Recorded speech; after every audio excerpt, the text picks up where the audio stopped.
My name is Alberto Martinez. I got veneers done by Dr. Siegel. I'm very happy with the results. I got veneers done just because I didn't feel confident about smiling or talking to people. Well, now that my teeth are finished, I feel much better, more confident. I feel better to smile, feel better to talk. People didn't notice it right away. I asked them and they said that if I lose weight, I look younger, skinnier, until I have to tell them because they look very real, so I didn't really notice that I had anything done during the procedure. Dr. C was make sure that I didn't have any pain. It was not painful at all.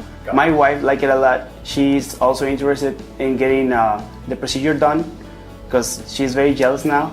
Just for my veneers, I have to come to Dr. Siegel because I feel like he cares about people. I will definitely recommend Dr. Siegel to other people. Even my wife is coming for a consultation, and hopefully she gets veneers done.